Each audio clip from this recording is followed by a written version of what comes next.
Good morning, student. This is your ninth class chemistry, and today we'll start our left topic of lesson number 3. Lesson number 3 कौन सा चल रहा था हमारा? Atoms and molecules.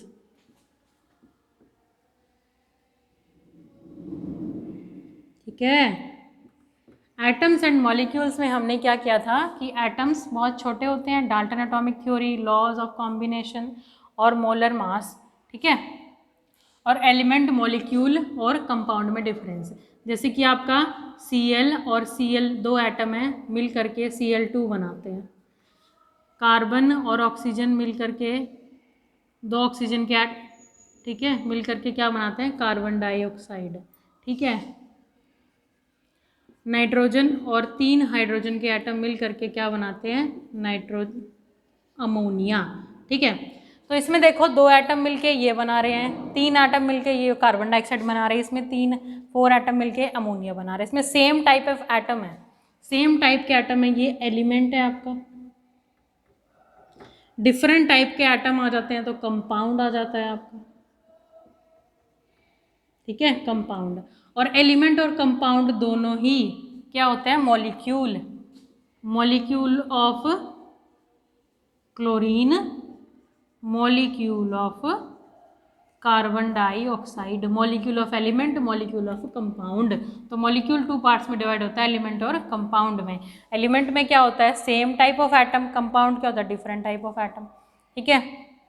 ये सब हमने डिस्कस किया था एटम्स एंड मॉलिक्यूल्स में. मॉलिक्यूलर वेट कैसे निकालते हैं? ठीक है, इस तरह से.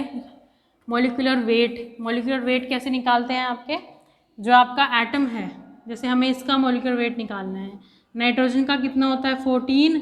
हाइड्रोजन का कितना होता है? 1. कितने हाइड्रोजन दिए हुए हैं? 3. 14 + 3 कितना होगा टोटल? 17. ठीक है, 17 हो गया इसका मॉलिक्यूलर मास.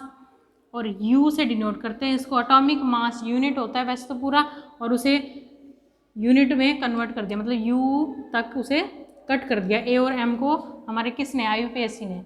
ठीक है, जो हमारे केमिस्ट्री से रिलेटेड सारी जो केसेस होते हैं उनको देखता है, कौन सा यूनिट यूज़ करना है, क्या नाम रखना है, कौन सा फार्मूला बनाना है. ठीक है, वो कौन देखता है? आपका IUPAC. तो ये हमने डिस्कस किया था एटम्स एंड मॉलिक्यूल्स में. आज हमारा जो टॉपिक है, मोस्ट इम्पॉर्टेंट टॉपिक है केमिस्ट्री का. मतलब अगर you want to opt chemistry for higher classes तो ये कॉन्सेप्ट जो है आपको आना चाहिए. ये कॉन्सेप्ट नहीं आएगा आप आगे नहीं बढ़ पाओगे. मोल कॉन्सेप्ट क्या है? Mole concept. अब ये आया कहाँ से? एटम्स एंड मॉलिक्यूल्स को अगर हम काउंट करने बैठें तो बहुत छोटे होते हैं, उनको ना हम काउंट कर पाएंगे ना हम उनको स्टडी कर पाएंगे. ठीक है, तो साइंटिस्ट ने क्या किया? मोल ले लिया एक क्वांटिटी. ठीक है, जैसे कि 1 डजन लेते हैं. 1 डजन में कितने होते हैं? 12. 1 डजन बुक में 12 बुक्स. 1 डजन बनाना में 12 बनाना, और 1 डजन एप्पल में 12. तो इसी तरह से 1 अगर डजन तो 12 एप्पल तो वैसे केजी में होते हैं, बनाना लिख लो. ठीक है, तो इस तरह से फिक्स होता है ये. और या फिर आप ग्रॉस करते हो तो gross 1 gross is equal to 144. कोई भी चीज़ 1 gross book 144 books, 1 gross table 144 tables. इस तरह से एक पर्टिकुलर यूनिट होती है कि एक डजन में 12 होते हैं. ठीक है, और इसी तरह से मोल ले लिया. इसी तरह से उन्होंने मोल ले लिया. मोल, इसमें कितने नंबर ऑफ पार्टिकल्स, एटम्स या मॉलिक्यूल्स कुछ भी हैं? 6.022 इंटू 10⁻23 पार्टिकल्स.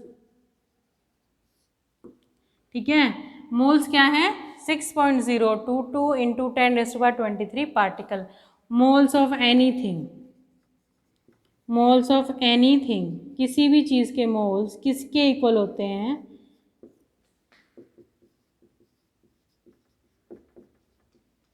23, वो जो एनीथिंग है यहाँ पे, ठीक है, उसके इतने पार्टिकल्स।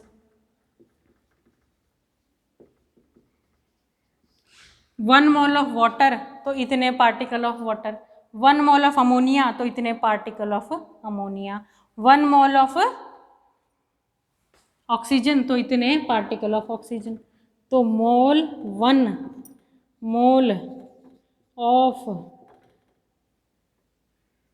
कंपाउंड ले लो, एलिमेंट मॉलिक्यूल ले लो, 1 मोल ऑफ मॉलिक्यूल्स किसके इक्वल होंगे? 6.022 10⁻23 मॉलिक्यूल्स, ठीक है। 1 मोल ऑफ आयंस किसके बराबर होंगे? 6.022 इंटू 10⁻23 आयंस, ठीक है। 1 मोल्स ऑफ आयन किसके इक्वल होंगे? इतने 6.022 इंटू 10⁻23 आयंस, ठीक है। और 1 मोल्स ऑफ एटम्स कर देंगे अगर हम, 1 मोल्स ऑफ एटम्स तो किस पे इक्वल हो जाएंगे? 6.022 10⁻23 एटम्स, ठीक है। 1 mole of anything is equal to 6.022 10⁻23 of anything. 1 mole of molecule is equal to 6.022 10⁻23 molecules. 1 mole of atom is equal to 6.022 into 10⁻23 atoms. Ions हो जाएंगे तो आयंस के बराबर हो जाएंगे, ठीक है। फॉर एग्जाम्पल देखिए, फिक्स्ड होती है, 1 मोल किसी भी सब्सटेंस का हमेशा फिक्स होता है। 1 mole of water molecule is equal to 6.022 into 10⁻23 molecules of water, ठीक है। एक मोल में इतने मॉलिक्यूल्स प्रेजेंट होंगे। ये एक फिक्स्ड वॉल्यूम होती है। क्या होती है ये? फिक्स्ड वॉल्यूम होती है, फिक्स्ड क्वांटिटी होती है, वॉल्यूम नहीं। मोल क्या होती है? एक फिक्स्ड क्वांटिटी होती है। किसी भी चीज़ का 1 मोल इज इक्वल टू 6.022 10⁻23 के इक्वल होता है, ठीक है। उसके बाद आएगा moles in terms of mass, moles in terms of mass,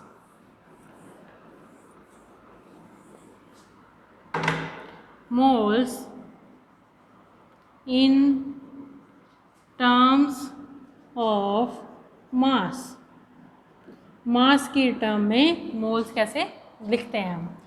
तो जो मास होता है, क्या ग्राम एटॉमिक मास होता है। जैसे कार्बन है, कार्बन का एटॉमिक मास कितना होता है? कार्बन का एटॉमिक मास कितना होता है? 12। कार्बन का एटॉमिक मास कितना होता है? 12 होता है, ठीक है। तो 1 mole of carbon atom will be equal to 6.022 into 10⁻23 atoms of carbon and equal to 12 gram of carbon. Atomic mass 1 mole, जितना उसका एटॉमिक मास है, एक एटम का जितना मास है वो 1 मोल के बराबर होगा। एक एटम का जितना मास है और इतने नंबर ऑफ टोटल एटम्स हैं। ये तो नंबर ऑफ एटम्स हैं, ये मास ऑफ एटम है। एक एटम का मास 1 मोल ऑफ कार्बन एटम के बराबर होगा। अगर मान लो आपका नाइट्रोजन एटम का मास कितना है? 14, ठीक है। तो 1 मोल ऑफ नाइट्रोजन एटम, कितने atoms of nitrogen? And equal to 14 gram of nitrogen. Molecular mass हमेशा 1 मोल के इक्वल होता है। एटॉमिक मास हमेशा 1 मोल के इक्वल होता है। एटम का एटॉमिक मास होगा, मॉलिक्यूल का मॉलिक्यूलर मास होगा। ठीक है, तो मॉलिक्यूलर मास 1 एटम 1 लगा लो, यहाँ पे मॉलिक्यूल ले लो, कोई वाटर ले लो, वाटर का मॉलिक्यूलर मास, एटॉमिक मास नहीं, मॉलिक्यूलर मास कितना होगा? हाइड्रोजन का 2, ऑक्सीजन का 16, टोटल 18। तो ये किसके इक्वल होगा? 1 मोल ऑफ वाटर मॉलिक्यूल अगर हम लिखते हैं, 1 मोल ऑफ वाटर मॉलिक्यूल किसके इक्वल होगा? इतने number of molecules, molecules of water, और कितने ग्राम? 18 ग्राम ऑफ वाटर। ठीक है, 1 मोल किसी भी चीज़ का किसके इक्वल होगा? मॉलिक्यूलर मास के। ठीक है, तो यहाँ तक रिवाइज करना है। Thank you and have a nice day.